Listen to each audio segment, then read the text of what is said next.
The teller doesn't even try to hide the laugh. She looks down at the check, looks back up at the black teenager standing at her counter, then lets out this short, sharp little chuckle, like somebody just handed her a joke instead of a piece of paper. And that sound? It cuts deeper than shouting. Because now people in line are looking. Now the woman near the Penn station is pretending not to stare. Now the security guard by the front door has lifted his head. And now 17-year-old Elijah Carter is standing in the middle of a bank lobby, holding the one thing that might change his life, while a stranger behind bulletproof glass is treating it like a scam. "This check is old," she says, still smiling. Like, really old. She turns it slightly, as if the date itself is embarrassing. Then she says it louder. "Where exactly did you get this?" And right there, before the story even has time to breathe, the stakes are already clear. If Elijah doesn't get that check cashed today, by 4:30, he loses his seat in a summer architecture program he fought 2 years to reach. Not maybe. Not eventually. Today. Gone. The kind of opportunity people from his side of the city don't get twice. The kind his mother has been quietly praying over without saying it out loud, because hope can feel expensive when rent is due. The kind Elijah has almost talked himself out of 100 times, because dreaming big is hard enough. Trying to prove you deserve the dream? That's harder.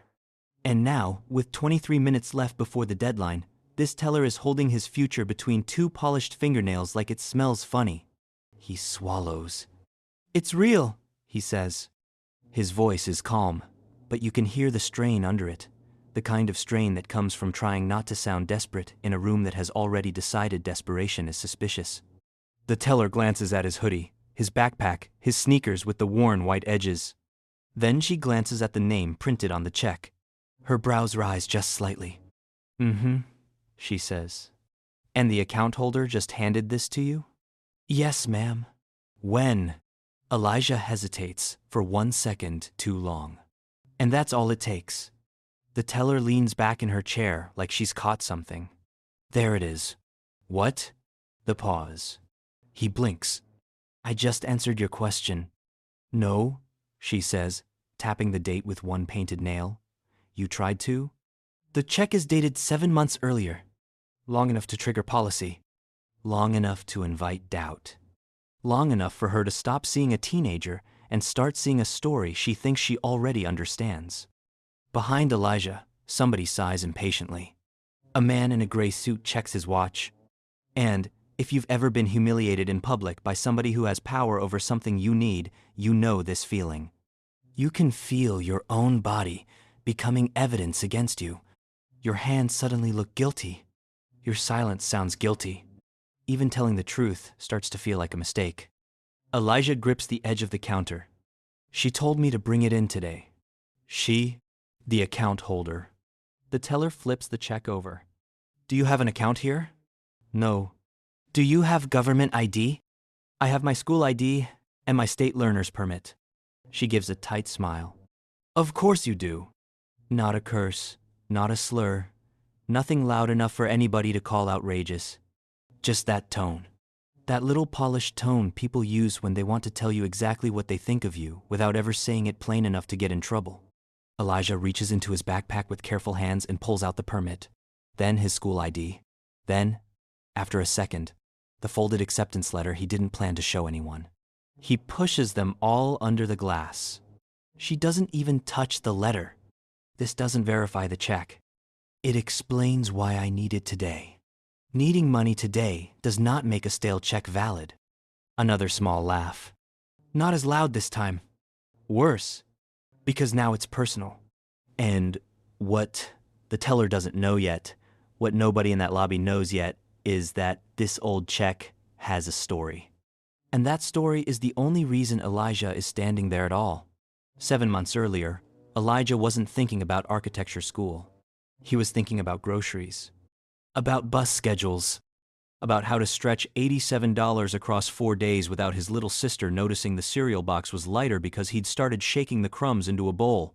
He lives with his mother, Rochelle, and his 10-year-old sister, Nia, in a 2-bedroom apartment above a beauty supply store on the east side of the city where sirens are common. Sleep is negotiable. And everybody knows exactly how thin the line is between stable and not stable. His mother works nights as a nursing assistant until her back starts giving her trouble. Not the kind she complains about. The kind she hides. The kind where she puts one hand against the kitchen counter after standing up too fast and smiles anyway. Elijah notices everything. That's one of the first things people say about him. He notices the crack in the ceiling that spreads like a river branch after rain. He notices the way people talk different when they think nobody important is listening. He notices buildings. Always buildings. The old church with the bowed steps. The vacant theater with the broken marquee. The library downtown with the glass corner that catches sunset like it's made of fire. When other kids in middle school doodled sneakers or names or basketball logos in the margins of notebooks, Elijah drew staircases, roof lines, windows, the inside of rooms he'd never seen but somehow understood. He wasn't the loud, smart kid. He wasn't the flashy, gifted kid. He was the quiet one who could look at a building for 10 seconds and sketch the front entrance from memory an hour later. But talent is a strange thing when you grow up broke. People praise it like it's cute, like it's a nice hobby, like it belongs in the same category as whistling or solving Rubik's Cubes. Nobody really asks what it could become. Not until he meets Evelyn Brooks. And Elijah meets Evelyn because one rainy Thursday in October, the grocery store sends him on a late delivery to an old brick house on Linden Avenue. The house looks tired from the street, but dignified up close.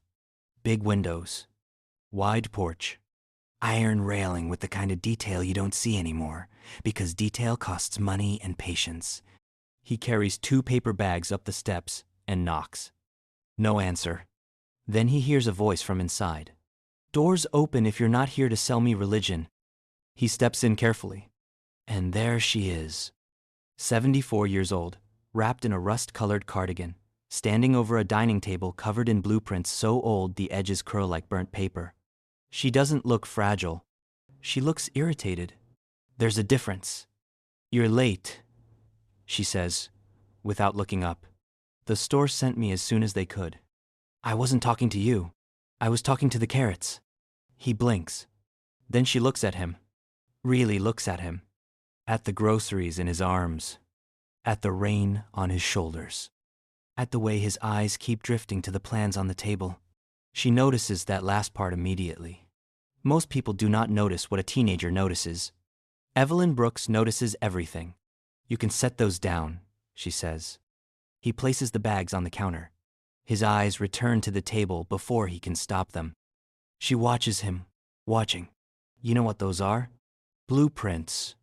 "What kind?" He steps closer, forgetting himself for a second. "Mixed-use plan," he says. "Retail on the first level, apartments above. Maybe late 70s?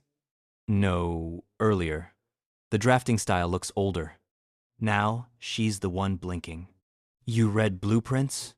"A little." "You study architecture?" "No, ma'am." "Then, how do you know that?" He shrugs, suddenly aware of how ridiculous he must sound. "I draw. That should be the end of it." "It isn't." "Draw what?" "Buildings. Good ones?" "I don't know." That gets the first smile out of her. Not a warm smile. A sharp one. Only honest people answer that way. She gestures to a chair. "Sit." "I have to get back." "So stand." He stands. She slides one of the plans toward him. "What's wrong with this facade?" He stares, then points.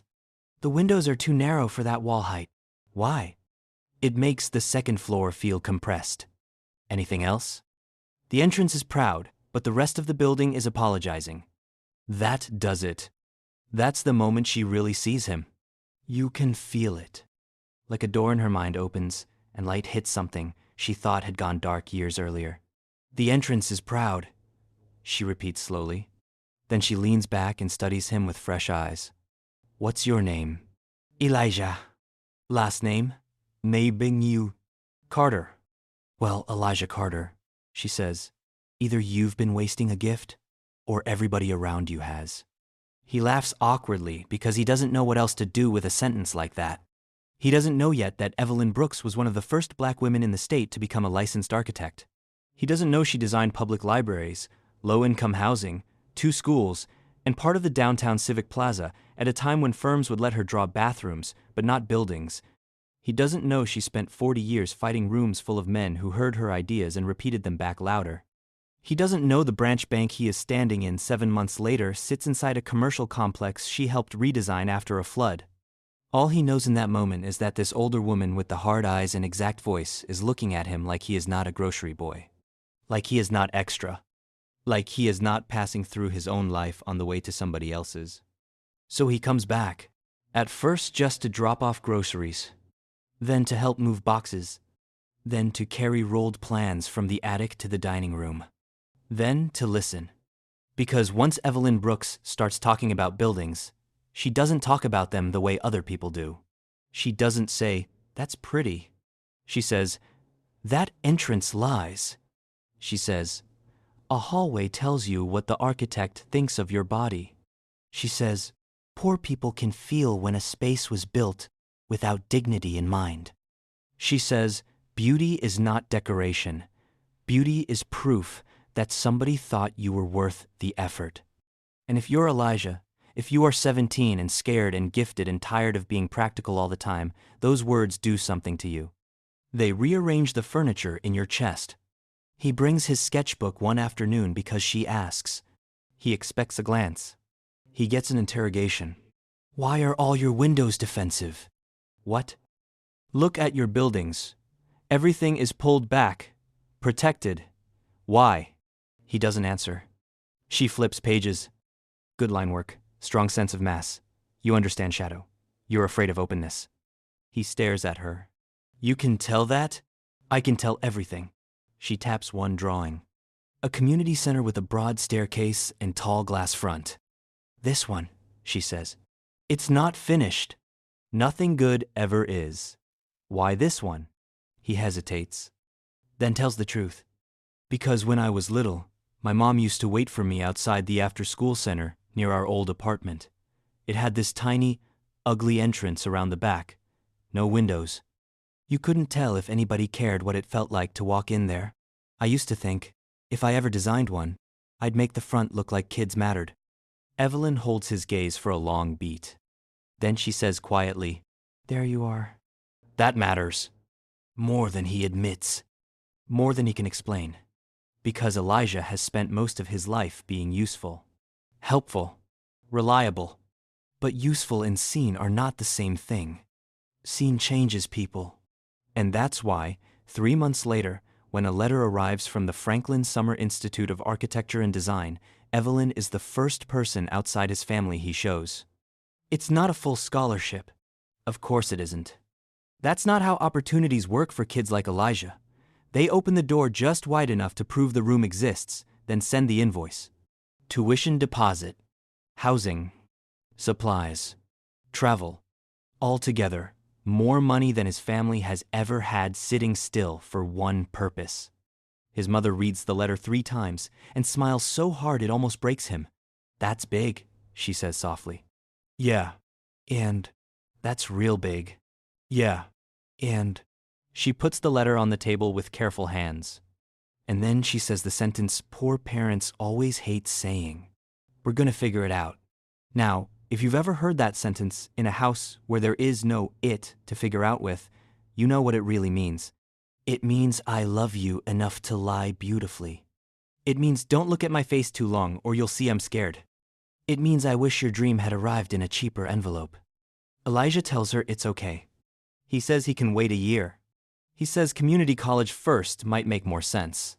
He says all the mature, practical things children say when they've learned too early how expensive wanting can be. And that is exactly when Evelyn Brooks reaches into her leather bag, pulls out her checkbook, and writes him a number that makes his breath stop. He stares at it, then at her, then back down. "No." "Yes." "No, I can't." "You can." "It's too much." "It's tuition, housing, materials, transit, and room for you to buy decent shoes before you leave." "I can't take this." She tears the check free and places it on top of his acceptance letter. "You are not taking anything," she says. "You are allowing investment to go where it should have gone years ago. Miss Brooks." "Evelyn." If you're going to argue, Miss Brooks, if you're going to listen. He almost smiles. Almost. But fear hits before gratitude can. What if I fail? She doesn't soften. That's one of the reasons he trusts her. She never insults him with easy comfort. Then fail in a bigger room, she says. Fail where the ceiling is high enough to teach you something. He looks down at the check again. The amount looks unreal. Like too much hope written in blue ink. I still can't. She leans forward. And when she speaks next, her voice is lower. Older. Like it's carrying years he hasn't seen. You know what people did to me in my first year, she says. They handed me drafting corrections and coffee orders in the same breath. They praised my lines and ignored my name. Men with half my skill and twice my confidence told me I should be grateful to be in the room. I learned something early, Elijah. If the world makes it hard to imagine your future, take help from the people who already can. He says nothing. She pushes the check closer. Cash it, she says. But he doesn't. Not then. And the reason matters. Because the real reason the check is old is not laziness. And it's not irresponsibility. It's fear mixed with timing, which is one of the most dangerous combinations in a young life. A week after she writes the check, his mother's back finally gives out at work. Not dramatic. Not movie style. No big collapse. Just one shift too many lifting bodies and linen in trays, and suddenly she can't finish the week. Then comes the doctor visit. Then restricted movement. Then fewer hours. Then rent looking louder. Then groceries again. Then Nia needing school shoes. Then the architecture program letter, sitting under a stack of bills, because dreaming becomes harder to justify when pain medication is on the kitchen counter beside unopened mail. Elijah thinks about cashing the check a dozen times. Each time it feels selfish. Each time he tells himself he should wait until things calm down. Then Evelyn has hip surgery.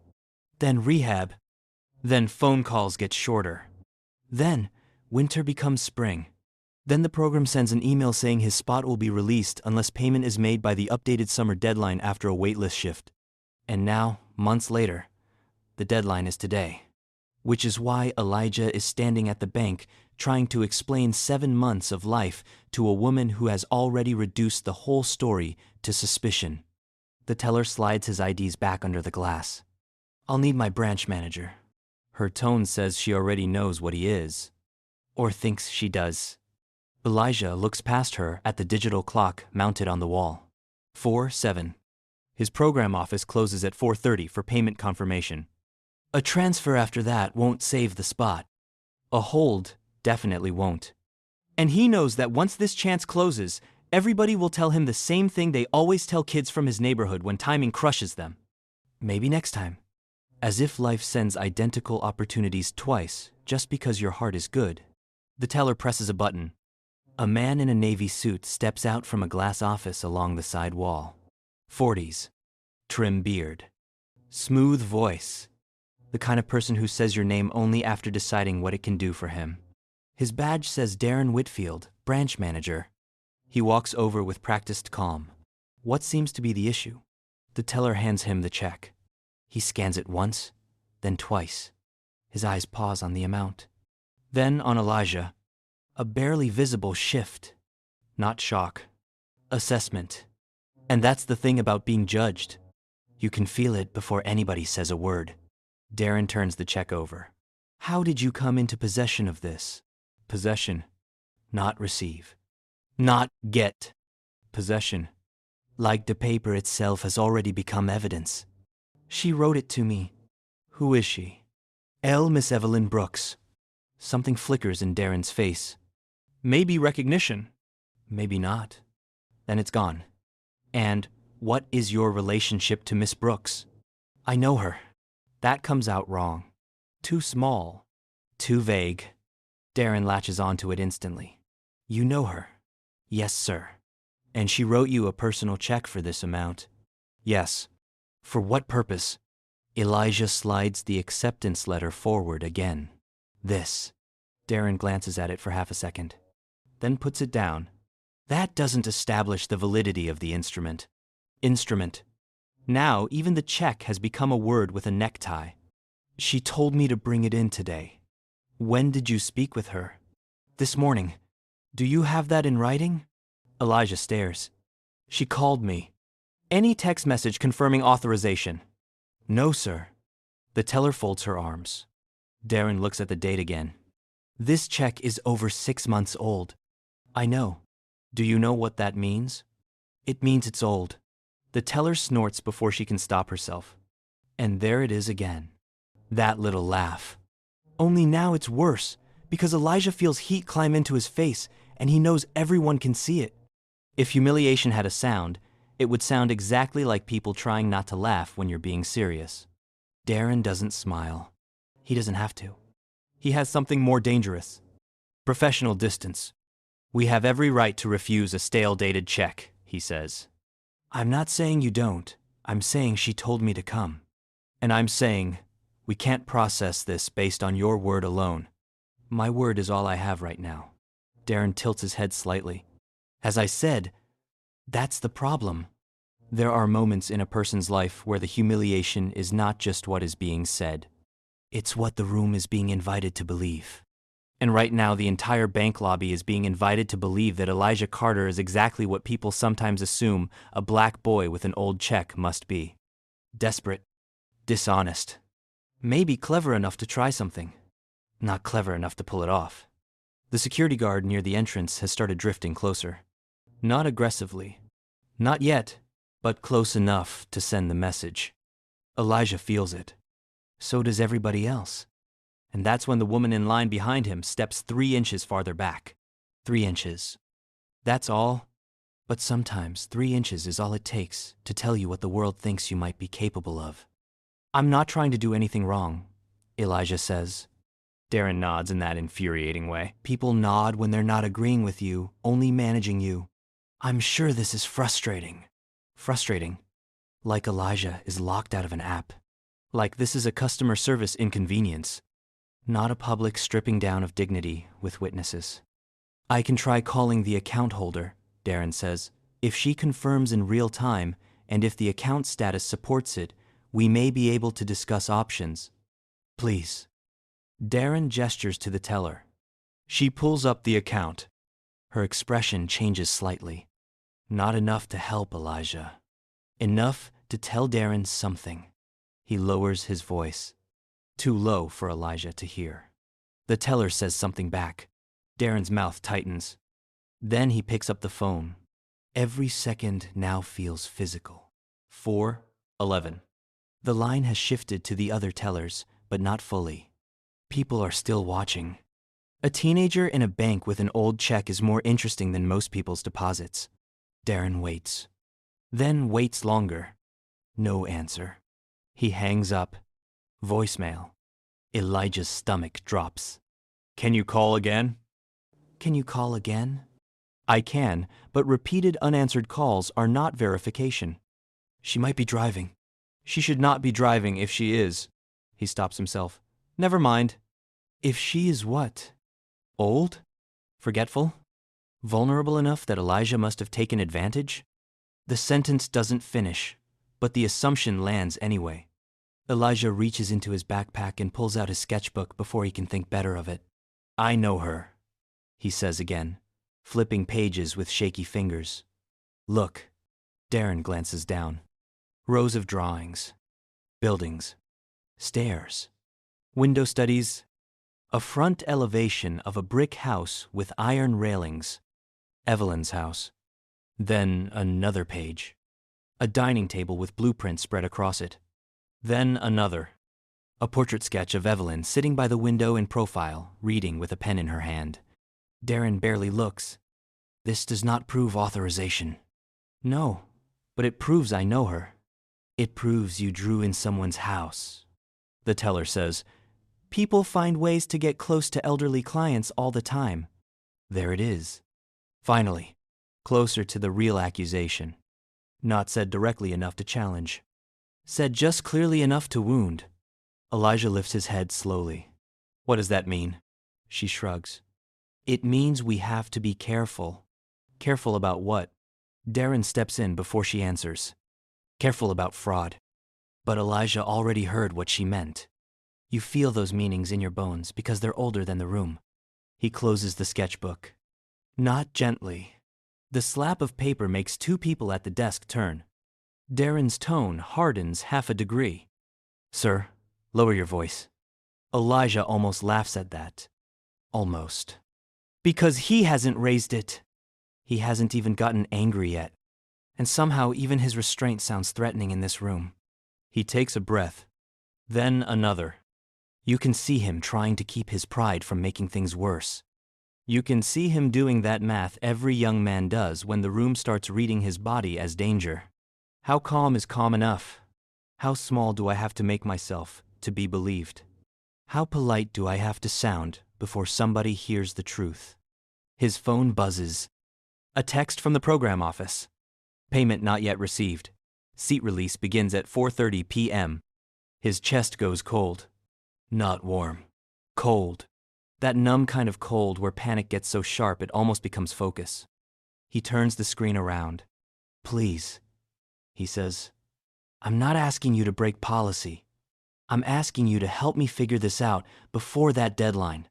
Darren looks at the phone, then at Elijah. And for one brief second, you almost think there might be a human response in him. But then training wins. Policy wins. Distance wins. We can place the check under review, he says. Standard hold. How long? Up to 10 business days. Elijah just stares at him. 10 business days. Might as well be 10 years. That won't help me. It is the only responsible option I can discuss at this time. No, Elijah says quietly. It's the only safe option for you. Darren's eyes narrow. Now the temperature changes. Not because Elijah got loud. Because he got accurate. The teller folds her arms tighter. Sir, I'm telling the truth. And I'm telling you this situation raises red flags. What red flags? The date, the amount, the lack of a relationship with the bank. The relationship is with her. The teller lets out a breath through her nose. Young man, people don't just walk in off the street with checks like this. Elijah looks at her, really looks at her, and now something in him starts to harden. Not rage, clarity. Because when somebody tells you people don't just do something, what they usually mean is people like you don't. He says, what kind of people do? The teller says nothing. Darren says, that's enough. But no one in that room misses the question. And no one misses the silence that follows it. That silence is ugly. Because silence is where truth stands when nobody wants to claim it. The security guard takes 2 more steps closer. He's a big man in his 50s with tired shoulders and the face of somebody who has spent years standing between policy and people's worst days. His name tag says Marcus. He doesn't look eager. He looks uneasy. That matters. Because not everybody in a broken system enjoys the breaking. Some just wear the uniform. Darren turns slightly toward him. Not a full signal. Not yet. But enough. Elijah sees it. And you can see the humiliation hit him all over again, deeper this time. Not because he's afraid of being dragged out. Because of what it means. Because once security is part of the picture, the story in everybody's head changes permanently. Teen with paperwork problem becomes possible criminal. Suspicion becomes theater. He feels his throat tighten. He thinks about his mother.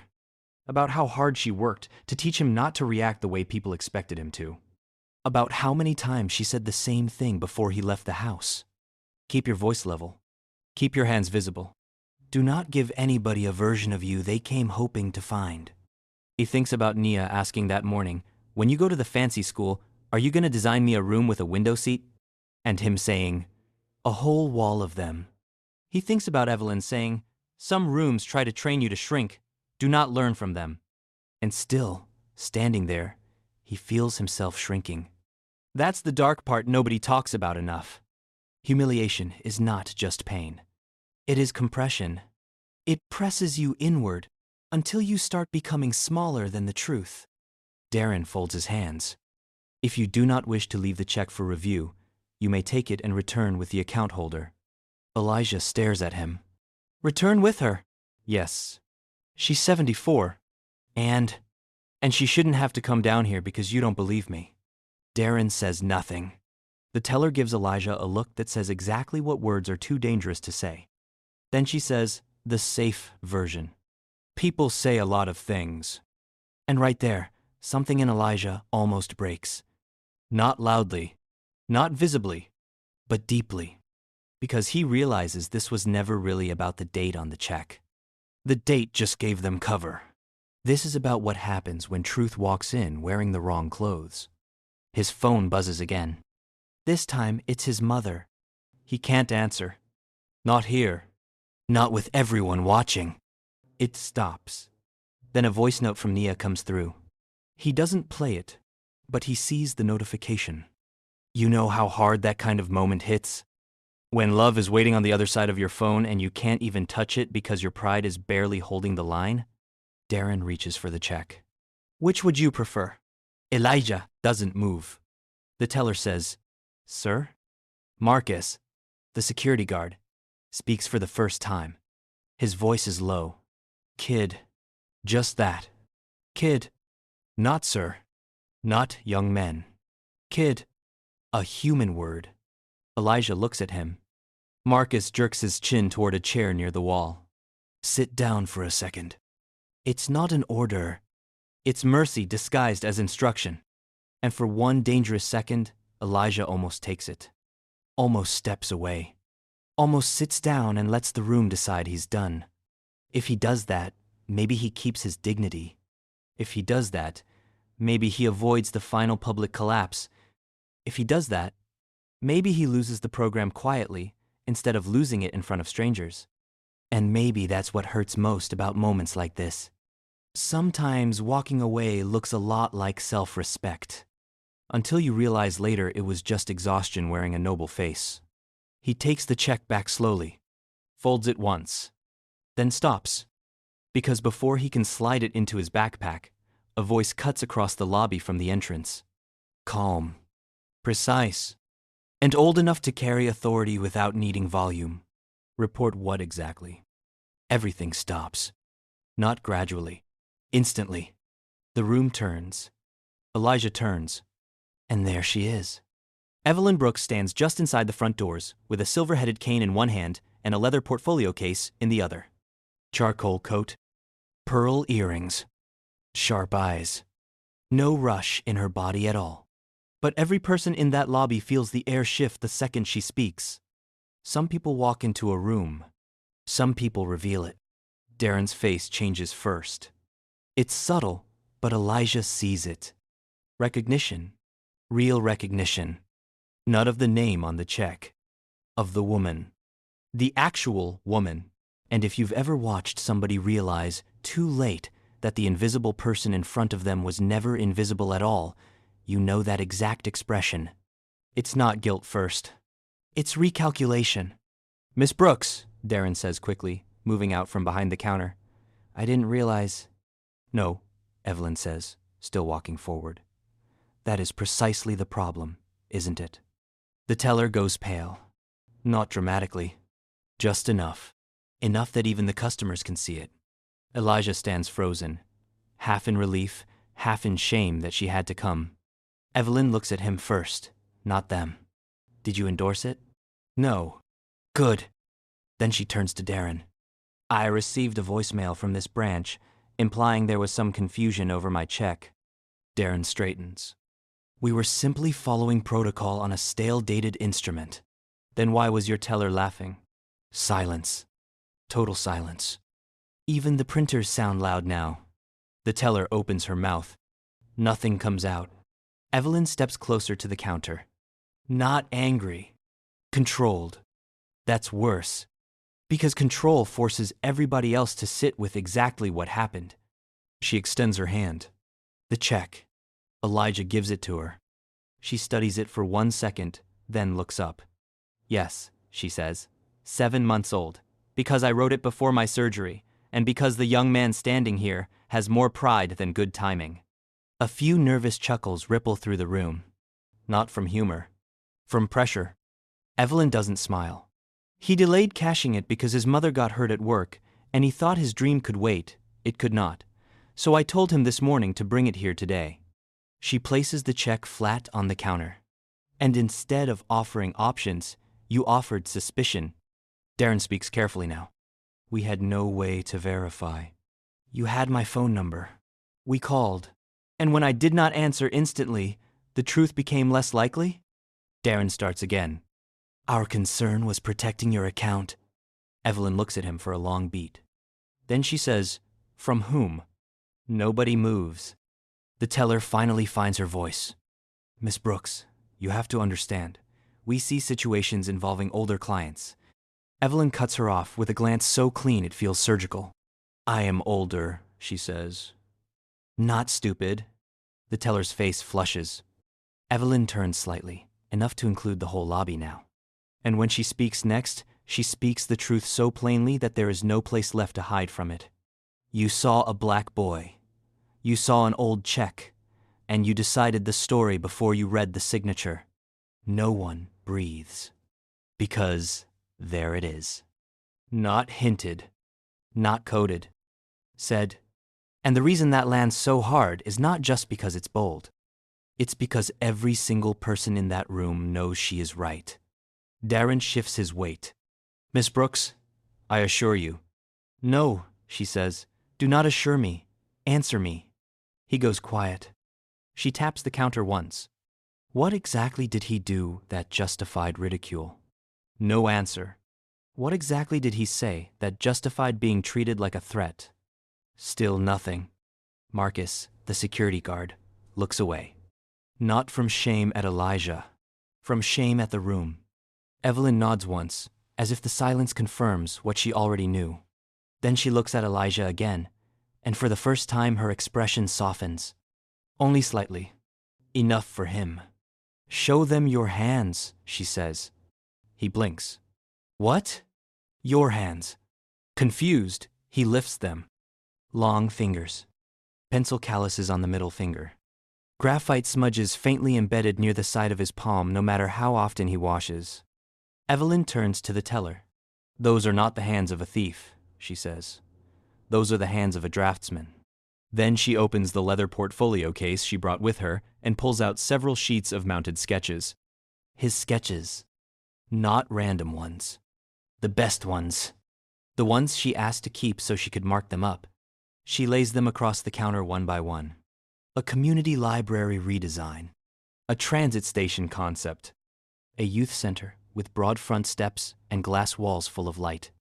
Then, finally, a pencil rendering of the very bank plaza they're standing in, redrawn with trees, benches, and a public courtyard.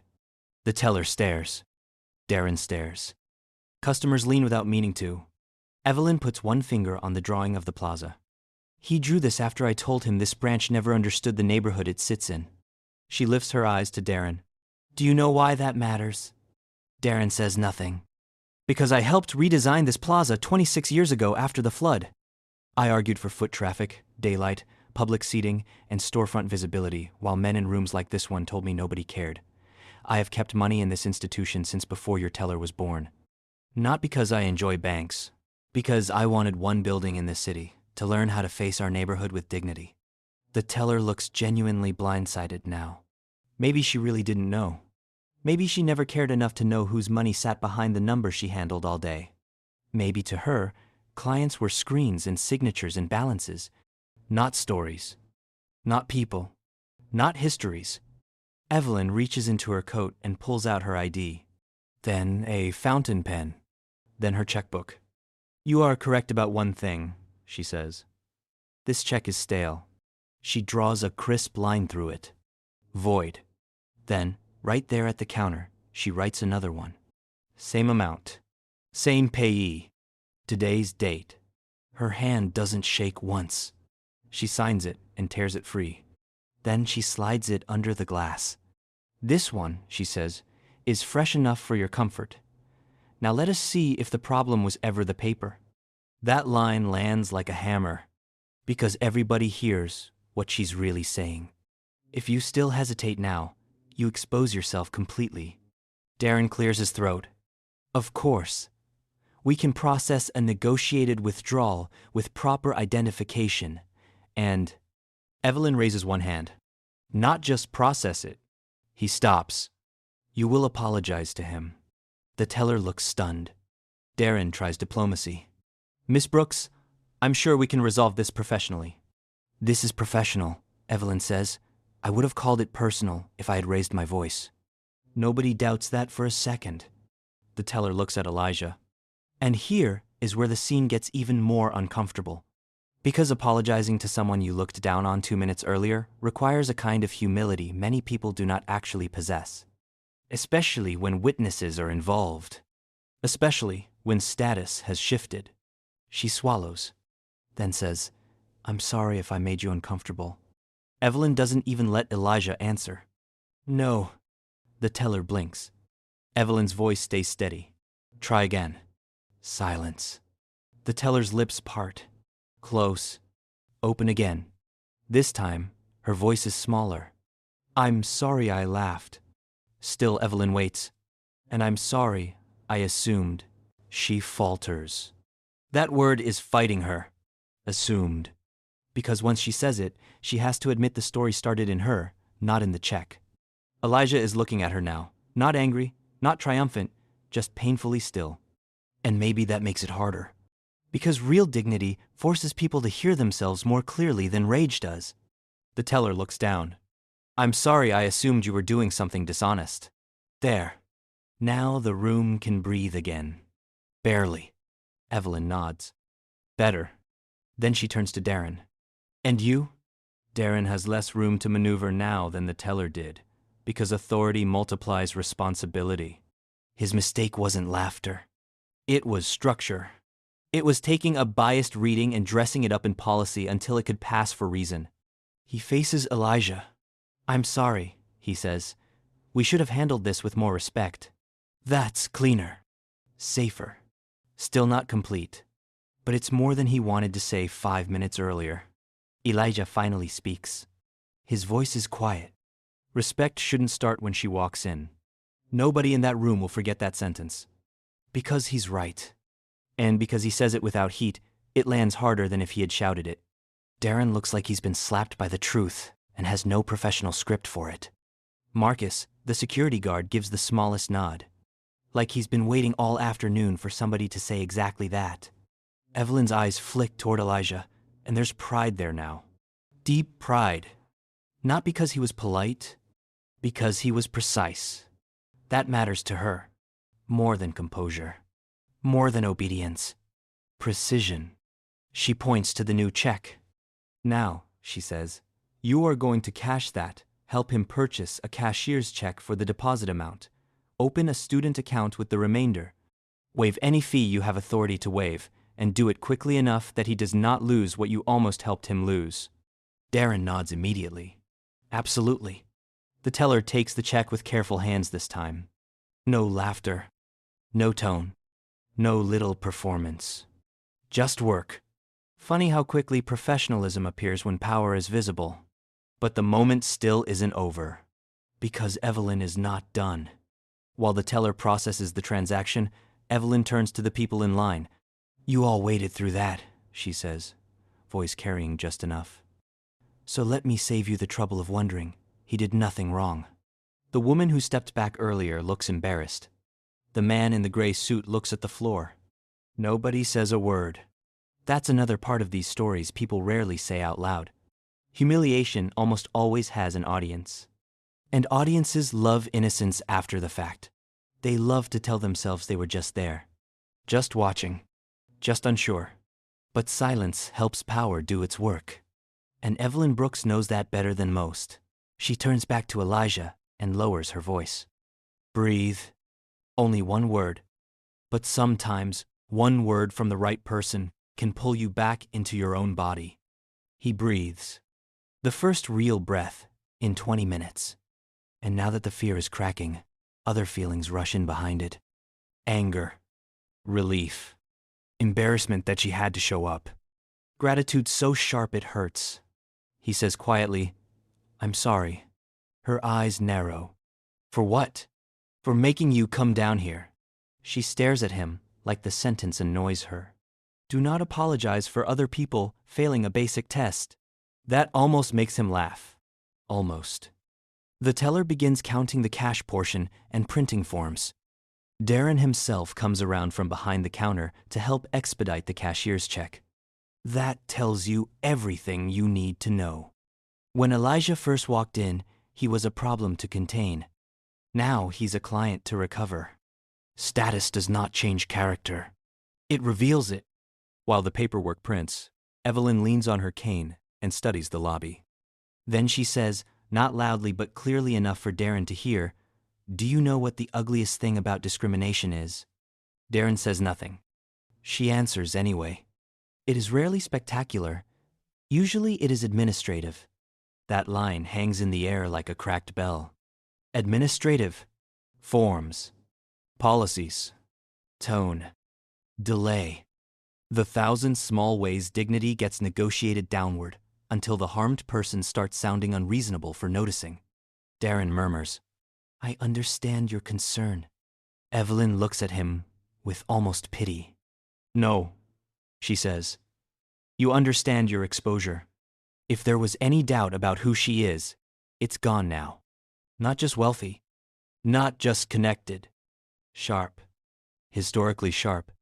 The kind of person who has spent a lifetime reading institutions faster than institutions can read themselves." Marcus steps closer, but now not as security. As witness, he says softly to Elijah. "You okay?" Elijah nods. Marcus looks at the sketches on the counter. "You drew those?" Yeah. Marcus lets out a breath. "My grandson draws sneakers all day. Thought that was something. This right here." He taps the paper lightly. "This is serious. It's a tiny moment. Easy to miss. But it matters. Because when a room has tried to reduce you, even one unexpected recognition can feel like being stitched back together." The teller slides the cashier's check receipt forward. Darren hands Elijah a temporary debit card packet for the new student account they somehow found time to open in the last 3 minutes. Funny how efficiency works when embarrassment enters the building. "Here you go," Darren says. His tone is polished again, but humbled now. "This account will be active by the end of business. We've waived the opening fees." Evelyn lifts one brow. "How generous." Darren accepts the hit. Elijah takes the envelope, the cashier's check, the receipt. For a second, he just looks at them. Paper. Thin paper. And yet his entire afternoon has lived or died inside it. He wants to say something big, something cinematic, something that makes the whole room feel what he felt. But life is rarely generous enough to hand you the perfect speech while your heart is still trying to catch up. So instead, he says the truest thing he has. "I knew it was real." Evelyn answers without hesitation. "I know." And that is the line that finally breaks the weight in his chest. Because underneath the money, underneath the public reversal, underneath the humiliation and the apology and the witnesses, that was the real wound. Not just that they doubted him. That for a moment, standing there alone, he felt how dangerous it is when the truth has no visible backup. When your word is all you have in a room that was never built to trust it. Evelyn touches his forearm. "Call the program office, now!" He nods fast, steps aside, and dials with trembling fingers. The woman who answers sounds tired. End of day tired. He gives his name. Then the confirmation number from the cashier's check. Then the payment reference Darren shoved into the envelope. He waits. His heart is punching against his ribs. Evelyn stands beside him. "Where we do the pay, continue better." Not hovering. Not rescuing. Just present. The woman on the phone types. Pauses. Types again. Then says the sentence that changes the entire day. "Got it. Your seat is confirmed." Elijah closes his eyes. Just for a second. That's all he can manage before emotion rises too fast. His throat tightens. He turns away slightly. Not because he's ashamed. Because some victories are so close to loss that your body doesn't know whether to cry or collapse. "Thank you," he says into the phone. He hangs up, looks at Evelyn, and this time he does laugh, but it comes out wrecked. I got it. I assumed so. You assumed right. That's because my assumptions require evidence. He shakes his head, and then, finally, he smiles. A real one. Small, but real. The whole room feels different now. Not fixed, not healed, but exposed, which is its own kind of justice. As they head toward the door, Darren steps forward once more. Miss Brooks, Elijah, if there's anything further we can do. Evelyn stops, turns, and gives him one last lesson. Yes, she says. The next time a young black man stands at your counter with nerves in his voice and paper in his hand, do not confuse unfamiliar with fraudulent. Then she leaves. Not dramatically. No flourish. Just a cane on polished tile and a door opening into late afternoon light. Elijah follows her out, clutching the envelope so tightly the edges bend. The heat outside feels unreal after the cold of the bank. Traffic moves. A bus groans to a stop. Somebody laughs across the street. The world has the nerve to keep going, as if nothing inside him was just torn open and sewn back shut in the same hour. On the sidewalk, he finally says what he couldn't say in there. Thank you. Evelyn adjusts her coat. For what? For coming. I told you this morning to cash the check today. When you weren't back in 15 minutes, I assumed your bank had rediscovered the 19th century. That makes him laugh for real. Then his face changes again. A shadow crossing. She notices instantly. What? I should have cashed it earlier. Yes. He blinks at her bluntness. Then she nods. And now you know that. He exhales. I kept thinking there'd be a better time, that things would settle down, that maybe I should wait until home was okay. She turns toward him fully. Elijah. He meets her eyes. Listen to me carefully. There will always be a reason to delay the life that was given to you.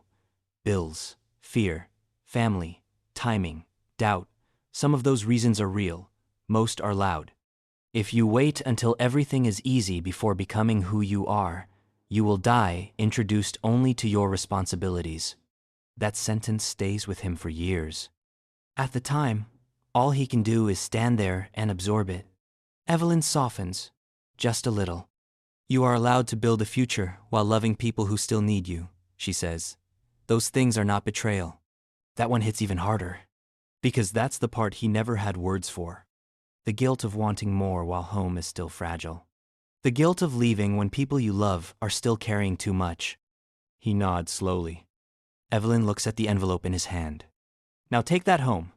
Tell your mother, and tomorrow, buy shoes that don't apologize before you enter a room. He smiles again. Yes, ma'am. She gives him a look. He corrects himself. Yes, Evelyn. Better. Then, before getting into the car, waiting at the curb, she reaches into her portfolio and hands him one more thing. It's the sketch of the youth center. But it's changed. In the corner, in her neat, sharp handwriting, she's written, "Make the entrance generous. Let children see themselves arriving." He stares at it. That's your note, he says. It's your instruction. She gets into the car, rolls the window down, and says one last thing before leaving. Do not spend your life asking rooms like that one for permission to be real. Then she's gone. And if this were just a story about revenge, it would end right there. Teen proves teller wrong. Powerful woman walks in. Bank employees freeze. Justice served. But stories that stay with people usually go one layer deeper than humiliation. They ask what humiliation tried to do to a person, and whether it succeeded. That night, Elijah sits at the kitchen table with his mother and Nia and tells the whole story. Not the cleaned up version. The whole thing. The laugh. The suspicion. The security guard edging closer. The apology. Evelyn's voice in the lobby. Everything. His mother listens without interrupting. That's how you know she's furious. Rochelle Carter is not loud when she's angry. She gets still. Dangerously still. Nia, halfway through a peanut butter sandwich, says, "They laughed at you?" Elijah shrugs like it was smaller than it was. His mother notices. "Don't do that." "If you would, do what?" "That thing where you make a wound sound organized." He looks down. She reaches across the table and covers his hand. "I'm sorry that happened to you." He nods. And here comes the part he didn't expect. Tears. Not big ones. Not sobbing. Just sudden, humiliating, unstoppable tears that arrive because his body has waited until it was safe. Nia slides off her chair and hugs him around the ribs. Like it's obvious. Like love does not need better timing. His mother squeezes his hand and says quietly, "You hear me? What they did says nothing about your worth. Nothing." He nods again, then laughs a little through it. Evelyn basically told the whole bank they were racist. Rochelle's mouth twitches. "I already like her." "You've met her." "Then I like her more." Nia looks up. "Are you still going?" Elijah looks at the envelope. The cashier's check receipt. The account papers. Evelyn's note.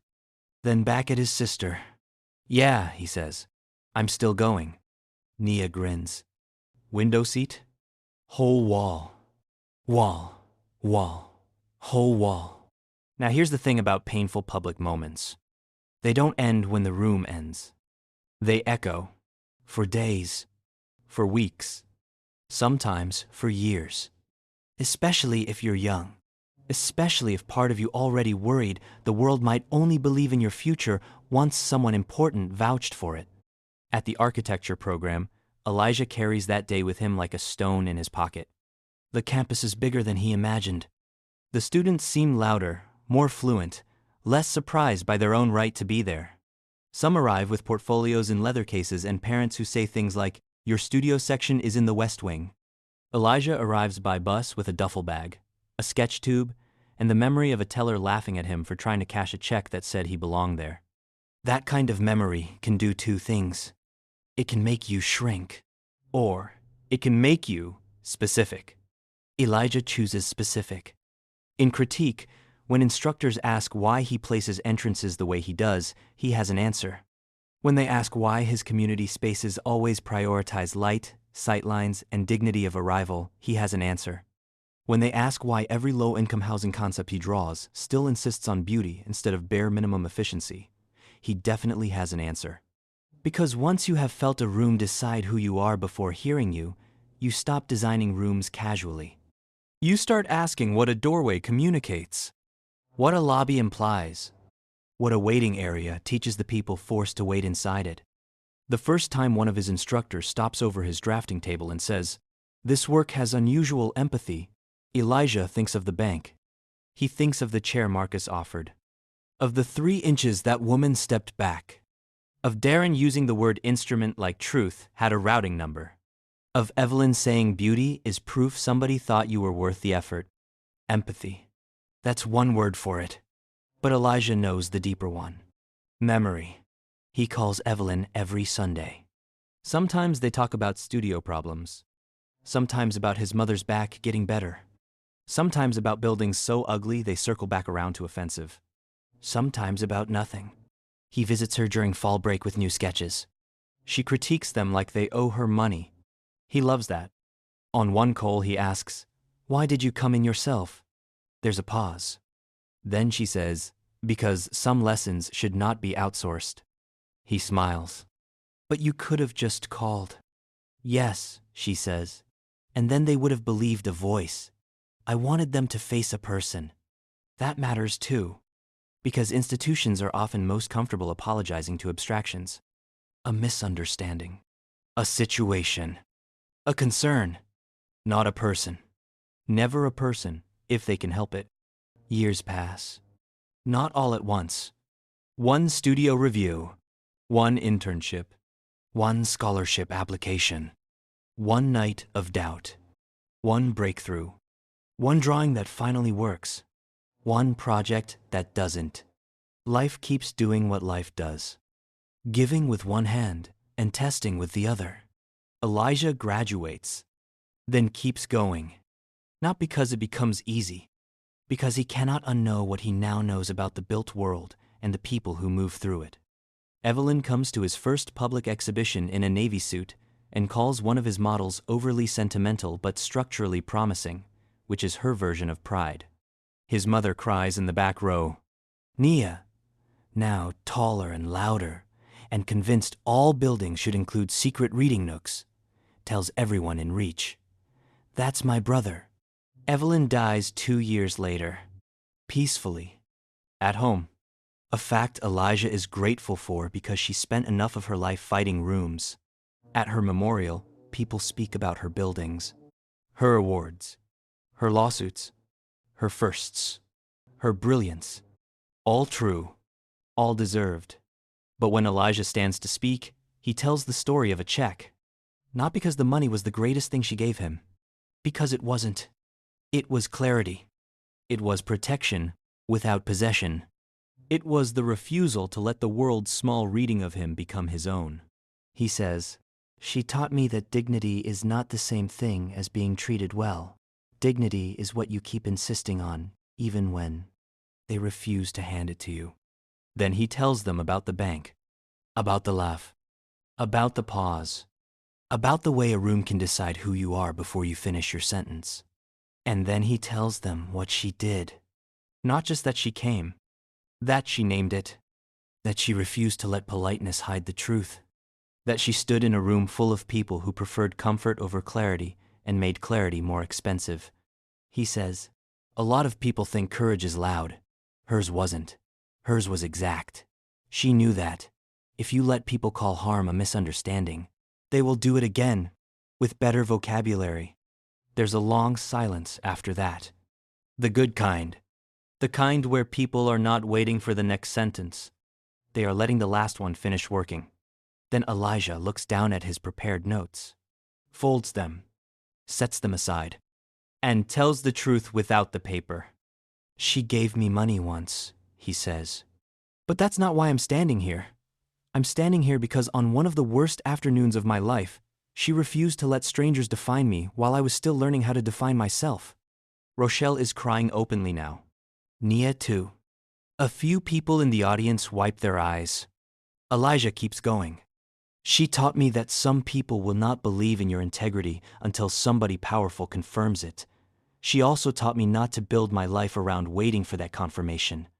Then he looks toward the back of the room, where several young architecture students are standing shoulder to shoulder, awkward in their jackets, listening like their lives depend on it. "Maybe one of them does." He says, "If you were lucky enough to be seen by Evelyn Brooks, you know this already. She did not mentor for vanity. She mentored like a person rescuing fire from bad weather." That line stays with people. Years later, they still quote it. Rescuing fire from bad weather. Because that is exactly what she did. And after the service, when the room thins and the flowers start looking too still and the voices drop into hallway volume, one of the trustees from the City Design Foundation pulls Elijah aside. Older man. Soft tie. Kind eyes. He introduces himself, offers condolences, then says, "Evelyn left very specific instructions about a scholarship fund." Elijah blinks. "A scholarship?" The man nods. "For students entering architecture and civic design from underrepresented neighborhoods. She named it months ago."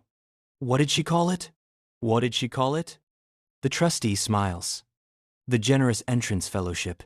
Elijah just stares at him. Because of course she did. Of course she reached past her own lifetime one more time. Of course she turned a private lesson into a public structure. Of course she made the doorway the point. The trustee continues. "She also left notes about selection criteria." Elijah laughs quietly through the grief. "I'm almost afraid to ask." The man opens a folder.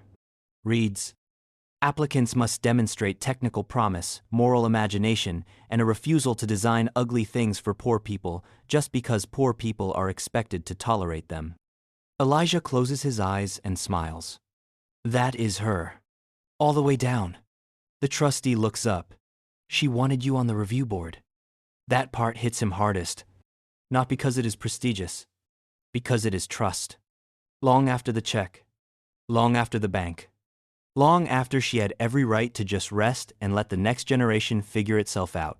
She was still building a bridge with his name on one side of it. And the years keep moving. Because they always do. Faster once you stop measuring your life by emergencies. Elijah starts working at a design firm that actually listens when he speaks, which is rarer than it should be. Then leaves when he realizes listening is not the same thing as believing. Then joins a smaller studio. Then eventually starts his own practice with a mission statement so simple people keep trying to make it more complicated. Design dignity into the first 5 seconds of arrival. That's it. That's the obsession. Not luxury. Not performance. Arrival. What does a building say the moment you walk toward it? Does it invite you? Warn you? Sort you? Shrink you? Does it make you feel processed? Or welcomed? Does it assume your worth? Or ask you to prove it at the door? Those questions become his work. Community clinics, libraries, transit shelters, housing lobbies, school entries, legal aid centers, a family support center with sunlight all the way to the waiting chairs because he never forgot what cold administrative spaces do to frighten people. Then, one spring morning, almost 11 years after the bank, Elijah gets a call from the city. They're redeveloping a neglected youth arts and learning center on the east side. Old building, strong bones, bad entrance. Exactly the kind of place most firms would fix efficiently and forget. The contract isn't huge, but the project is public, visible, close to home. He says yes before they finish the second paragraph. At the first site visit, he stands across the street with rolled plans under his arm and looks at the block. And there it is. Half a block down. That same bank branch. Same plaza. Different banner in the window. Same stone. Same glass. Same memory. You can feel the old humiliation stir for a second. Not enough to take over. Just enough to remind him that some days never leave your nervous system completely. One of the junior architects beside him asks, "You okay?" He nods. "Yeah." Then adds, "I just know this block." That's all he says. Because he does know this block. He knows what it feels like to stand here with your future in paper form while strangers debate whether you look like the kind of person a future would belong to. And suddenly, the project gets even more personal. He redesigns the youth center entrance 3 times. Then 5. Then 8. Not because the structure is complicated. Because the feeling is, he widens the front steps. Adds low seating walls where parents can wait without feeling banished. Pulls the glass lower so children can see activity inside from the sidewalk. Builds in a reading nook along one side exactly where late afternoon light lands warmest. Nia, now in college and studying education, looks over the renderings and says, "That's the window seat wall, isn't it?" He smiles. "Whole wall." She bumps his shoulder. "Took you long enough." At the public presentation, residents from the neighborhood sit in folding chairs while the planning board reviews the final concept. Elijah stands at the front with a laser pointer and the boards behind him. But he does not lead with square footage, or material palette, or budget efficiency. He leads with this. When a child walks toward this building, I don't want the entrance to look like an afterthought. I want it to say, before anyone speaks, that whoever comes through these doors is expected, wanted, and worth the effort. The room goes quiet. Not because it is flashy, because it is true. A woman in the second row raises her hand. She's probably in her 60s. Church hat. Strong posture. What made you think about it that way? Elijah pauses, then answers honestly. Because I remember exactly what it feels like when a building doesn't. That line makes the local paper, then the regional paper. Then an architecture journal picks up the project after construction finishes, calling the center an uncommon example of civic tenderness expressed through everyday design. He cuts that sentence out and tapes it inside an old sketchbook. Not for ego, for Evelyn. Because she would have pretended not to care and then circled the word tenderness 3 times. On opening day, families fill the sidewalk before the ribbon is cut. Kids press their faces to the glass. Parents linger on the steps. The lobby catches morning sun exactly the way he wanted. The reading wall glows. Nia walks straight to the window seats, sits down, and says, "Okay, yeah, you did that." Rochelle laughs beside her. Her back is better now. Not perfect. Better. And sometimes better is a miracle if you know how to measure it. Elijah stands near the front desk, greeting people as they come in. A little boy tugs his sleeve and points upward. "Did you make this?" Elijah kneels slightly. "I helped." The boy looks around the lobby like he's inside a secret somebody finally told correctly. "It looks expensive." Elijah smiles. "That's because people should stop using cheapness as an excuse to make important places feel unimportant." The boy nods like that makes perfect sense. And maybe it does. Maybe adults are the ones who complicate obvious things. Later that afternoon, after the speeches and the photos, and the city officials congratulating themselves in polished language, Elijah steps outside for air. Across the street, the bank doors open. A young black teenager walks out, holding an envelope, shoulders tight, expression hard to read. For a split second, Elijah is back there again. 17. Humiliated. Waiting for somebody to believe him. The kid looks down at the envelope, then back up, like he's counting his breaths. And Elijah doesn't overthink it. He just crosses the street. "Hey," he says gently. The kid looks up, guarded immediately. Elijah recognizes that too. "You good?" The boy shrugs. "Yeah." But the shrug is doing too much work. So Elijah nods toward the envelope. "Big day?" The kid hesitates. Then says, "First scholarship check." Elijah looks at him for a second. And life, in one of its rare moments of symmetry, goes quiet around the edges. "Congratulations," he says. The boy gives a quick, suspicious nod. Like he's waiting for the joke, or the follow-up, or the reason a stranger is being kind. Elijah points across the street to the youth center. "You see that building?" "Yeah. I designed it." Now the boy really looks at him. No suspicion now. Just surprise. "For real?" "For real." The kid glances back at the building. Then at Elijah. Then down at his own envelope again. And Elijah can almost see the thought forming. Maybe I belong in places that aren't built yet. Maybe somebody who looks like me can make the room. Maybe paper can be real, before other people understand it. Elijah reaches into his bag and pulls out one of the extra opening day cards from the youth center. On the back is the center's programming schedule, and a note about free design workshops starting that fall. He hands it over. "If you draw anything," he says, "or build anything, or even think you might want to, come by." The boy turns the card over in his hands. "Why?" Elijah smiles. "Because somebody did that for me once." The kid nods slowly, tucks the card into the envelope with the scholarship check, then says, "Thanks," and goes on. Elijah watches him for a moment, then looks back at the bank. Not with rage. Not anymore. Just understanding. Because the truth is, that day never became important because a teller froze. It became important because somebody powerful chose not to let humiliation finish the story. That's the part people miss when they only chase the viral moment. The freeze is satisfying. The walk-in is cinematic. The apology lands. But the real payoff? The real payoff is what survives after the room is gone. The future that did not get delayed. The talent that did not get talked down into practicality. The lesson that got turned into structure. That is the deeper reversal. Not that the bank was embarrassed. That Elijah kept building anyway. Years later, in his office, he keeps two things framed on the wall behind his desk. The first is the acceptance letter from the architecture program, edges softened with time. The second is Evelyn's note on the youth center sketch. Make the entrance generous. Let children see themselves arriving. Clients ask about it all the time. Some expect a polished design answer. Something about spatial psychology. Access theory. Visual welcome. And yes, he can give all of that. He knows all the language now. All the clean professional words.